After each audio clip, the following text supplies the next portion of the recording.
Fa inni sami'tu Rasulullah sallallahu alaihi wasallam yaqul yunsabu li ta'ifatin minan nas karasiyu hawalal arsy.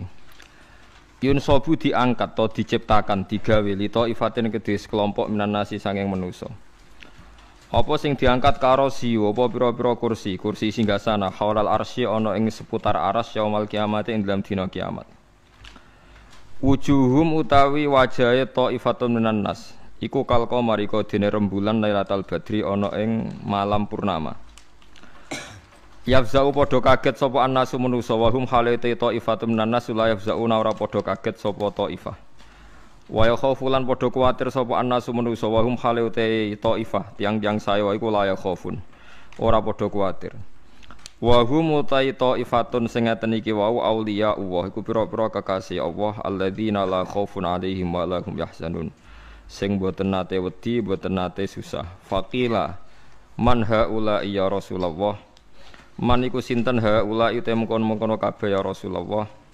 Faqala mengko dawuh sapa Nabi, hum utawi haula iku almutahabuna.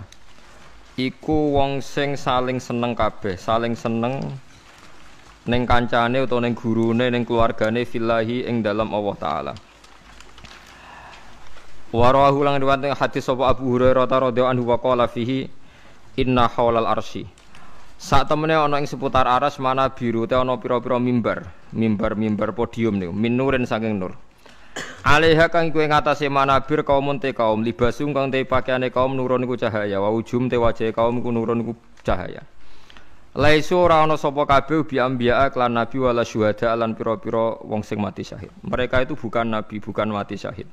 Tapi yakhbituhum iku ngepingini maksudnya sederajat hum ing kabeh sapa nabiun pira-pira nabi wa syuhada. Artinya orang-orang itu ndak nabi tapi derajate jeng ben bareng nabi. Faqalu ya Rasulullah sifhum lana. Sif kula aturi nyifati panjenengan ing wong akeh lana kedhi kita. Faqala hum al mutahabuna fillah. Hum ta kabeh al mutahabuna sing saling seneng kabeh fillah ing dalam Allah. Wong-wong sing seneng Allah banget, kekancan faktore seneng Allah, wal mutajalisuna lan sungking lungguh-lungguhan kabeh. Berteman duduk, berteman jagongan kabeh fillahi ing dalam Allah. Wal mutazawiruna lan saling ziarah, saling tilik, nggih saling ketemu ya fillahi ing dalam Allah. Dados niki kula namung maos niki jenengan kitab niki hadiah nggih jenengan beto mawon. Mungkin seumur-umur maca nggih niki wonten acara nggih terus nggih ora kok terus sampai mati nggih mboten nggih mesti mati nggih kapan-kapan nggih mati nggih biasa. Tapi kula niku wingi-wingi jen kepikiran nggih kula kepikiran supados saya ngaji itu kan mulai 2004. Cuma sing ngaji teng mriki terbuka mulai 2005 pinten. Jelas niki tajdidun niat bahwa pertemanan kula jenengan niku kabeh napa fillah. Insyaallah nak pertemanan iki fillah jeung ben jenengan diberi satu mimbar yang semuanya serba nur.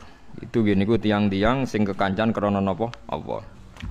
Mun ajenengan ngandel kula, kekancan krana Allah iku mboten kudu sedekah teng kula, hormat kula mboten. Misale sing seneng sedekah nggih angsal.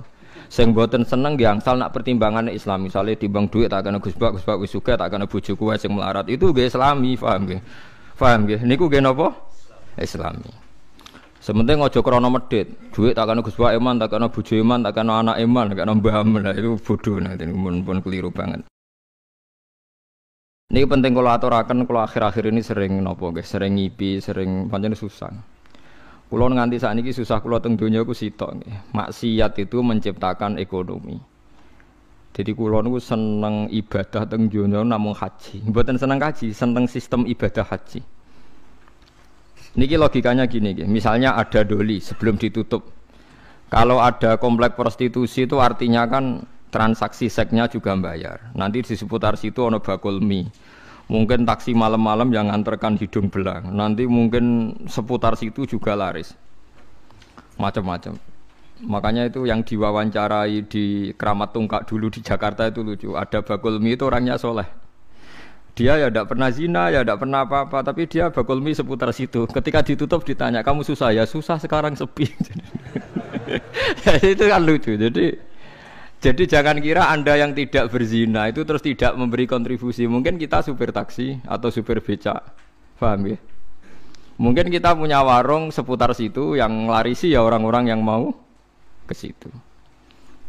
Jadi sing iso nandingi niku namung haji. Haji itu satu-satunya ibadah sing iso nandingi gemerlap ibadah maksiat.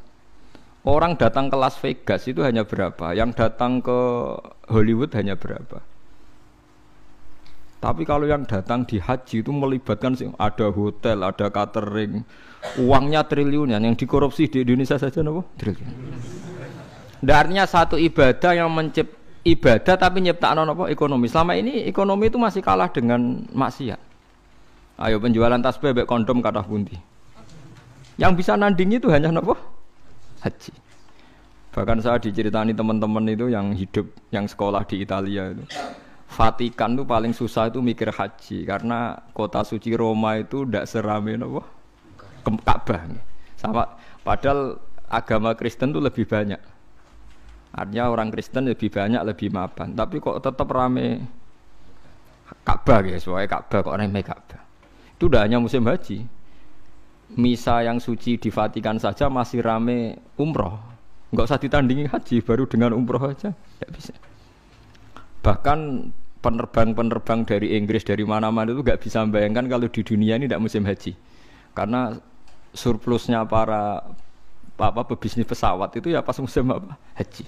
Itu kan banyak tuh yang pesawat dari Perancis, Inggris terus dikelapi Garuda, dipiloti Perancis berangkat. Tapi tetap supirnya saking budi Prancis. Lalu sadaqallahul azim ketika Allah dawuh ja'alallahul ka'batal baital haram qiyamal linnas. Allah mboten dawuh qiyamal lil mukminin tapi qiyamal linnas. Jadi Ka'bah itu akan diciptakan Allah sebagai qiyamal linnas, saka gurune manusa. Karena sekarang sistem perdagangan di dunia itu termasuk faktor hidup itu karena musim haji dan apa? Umrah. Lalu itu kita harus syukur. Ada ibadah sing ngasilno apa? Duit. Karena banyak maksiat yang sudah menghasilkan apa? Duit. Jadi kula suwun jenengan seneng kula seneng jenengan kabeh menapa fillah. Fillah iku pokoke kabeh perhitungane faktor Allah Subhanahu wa taala. Niki sing terakhir kula tutup ngangge ilmu akidah nggih. Masalah niki mawon. Nomor kalih itu hanya ulama yang tahu kenapa kita mencintai Allah. Dan ini saya tidak bikin-bikin. Saya berkali-kali belajar kitab kados Bukhari, Muslim, mulai hadis sahih sampai sing dhaif, sampai setengah maudhu, sampai hadis enggak jelas mbah maudhu apa sahih. Tapi kata Imam Ghazali ngendikan begini dan saya percaya karena ini real nyata. Wa a'dhamu sampai saya hafal karena makalah ini dikutip Abu Hasan Asyadili. Semua ulama mengutip makalah ini. Wa a'dhamu ulumil Qur'an fi asma'ihi ta'ala. Jadi saka guru ilmune Quran namung setunggal ketika mensifati Allah saja, ada katanya saja. Lainnya itu karena menjelaskan manusia. Misalnya begini, ini contoh gitu, terutama kanca-kanca sing hafal Quran. Misalnya Allah hanya dawuh datar gitu. Wa huwal ladzi yuhyi wa yumit. Wa huwa ta Allah wa alladzi dzat yuhyi kang maringi urip sapa Allah wa yumitu lan maringi mati sapa Allah. Wa huwal ladzi yuhyi wa yumit. Itu kalau orang-orang alim yang baca itu nangis. Nangisnya begini. Ketika sudah ada manusia begini, ada Mustafa, ono Ruhin, ono manusia-manusia ngeten iki. Terus kita akan bilang, manusia iku iso urip nak nganggo jantung, nganggo paru-paru. Manusia iku iso urip nak uteke gak remek, gak diklindes truk. Nak jantungnya oke itu benar. Karena sudah kadung jadi begini. Tapi ini ilmu yang ditopang adat karena manusia ya sudah begini maka hidupnya butuh jantung, butuh paru-paru. Tapi itu ilmu kesekian. Hakikate iku ra ilmu iku hakikate ra ilmu. Yang kita lihat manusia urip iku butuh jantung, butuh paru-paru. Itu udah ilmu. Itu yang kita ketahui. Paham nggih? Tapi nak hakikate ilmu namung setunggal. Allahu la ilaha illa huwal hayyul qayyum. Ya Allah iku sing dadi ilmu. Artinya ngene, ketika Allah gawe manusa saka pasir. Ora ana jantunge, ora ana paru-parune, ora ana unsur kehidupane. Pertama manusia diciptakan dari apa? Tanah kan? Tanah itu tidak ada jantungnya, tidak ada paru-parunya, tidak ada unsur kehidupannya. Tapi Allah bisa. Wa huwal ladzi yuhyi. Karena Allah memang bisa menghidupkan. Nah, pentingnya ilmu ini penting nanti setelah kita mati jadi tanah. Kita tidak pernah janggal bagaimana Allah cara menghidupkan. Karena kita mensifati Allah bisa menghidupkan zaman kita berupa tanah. Maka Allah akan mudah lagi setelah kita jadi tanah. Allah ya akan mampu menghidupkan lagi. Lah kita ini dididik orang kafir atau orang sekuler untuk percaya paru-paru jantung, terus percayane kenemen ndas wis wong Islam diam-diam ya melok mamang pisan. Mosok wis mati suwi iso tangin neh carane piye lha iku wis lha iku musibah. Napa musibah. Lah saya itu berkenalan dengan jenengan hanya punya kepentingan itu supaya iman-iman yang faktor Allah itu hidup lagi. Ya iman-iman faktor Allah napa hidup lagi. Kita bilang kalau kita tidak makan mati itu yang kita ketahui, tapi itu udah ilmu. Kita nggak akan ngomong bisa hidup itu dengan paru-paru jantung itu yang kita ketahui, tapi itu tidak ilmu. Yang benar-benar ilmu kayak wahwaladzi yuhyi wa yumiit. Paham tinggal maksudnya? Lah itu pentingnya kenal ulama. Lah kalau kamu begitu berarti benar-benar mencintai Allah karena Allah kamu zat yang super, yang luar biasa. Nah tapi nak nyifati Allah kaya wong awam, carane urip piye tanpa jantung? Padha karo kene nakoki pangeran. Ndak iso tenan Gusti jenengan kula urip tanpa napa? Pangeran mbok takoki ngono itu kan. Lah itu termasuk al-mutahabbina fillah, orang yang mencintai ulama karena ulama lah yang bisa memuji Tuhan. Lane tiyang Yahudi, tiyang Nasrani dikritik Allah wa ma qadaruhu haqqan qadri. Mereka tidak bisa menghormati Allah dengan sepenuh-penuhnya sifat Allah. Karena mereka sering mengukur kekuasaan Allah ambek yang mereka lihat. Nggih, ambek yang mereka napa? Lihat. Mulane gejolkane Quran anggo jelek wong Yahudi.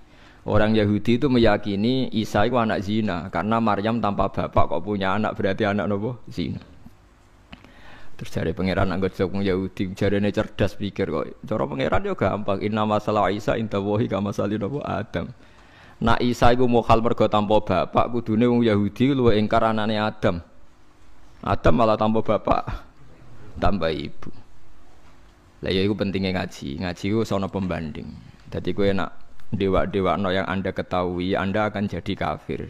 Meskipun enggak kafir yang terang-terangan, tapi kafir diam-diam. Perkara ini meragukan kekuasaannya napa? Allah. Jadi kula niku kan delok wong nggih bingung. Aku nak ra umume wong jare ra pinter, nak kaya umume wong dadi setengah kafir. Ya memang repot jadi ulama, tapi harus berani ngomong. Nah, itu tadi makanya Imam Ghazali bilang Quran ilmu tertinggi itu ketika hanya nyifati Allah kata wa huwallazi yuhyi wa yumiit. Allah bisa menghidupkan tanpa syarat. Wa yumiit ya tanpa syarat. Jadi ya begitu. Misalnya begini bedanya ya. Saya bisa hidup kan karena makan, karena minum. Tapi orang Islam disuruh yakin ada makhluk Allah di sana yang kita tidak tahu namanya malaikat. Itu hidupnya jutaan tahun tanpa makan tanpa minum. Itu kalau ulama langsung tahu kita dengan malaikat tidak ada bedanya. Artinya kalau Allah bikin Jibril butuh makan ya bisa. Kita dijadikan kayak malaikat tanpa makan ya bisa. Karena ujung-ujungnya keputusan tertinggi malaikat rah butuh mangan ngono iku ya ora krana saktine malaikat tapi krana kersane Allah. Kita digawe lemah ngene iki ya ora krana kita lemah ya mergo kersane Allah. Itu disebut napa wa huwallazi yuhyi wa yumiit.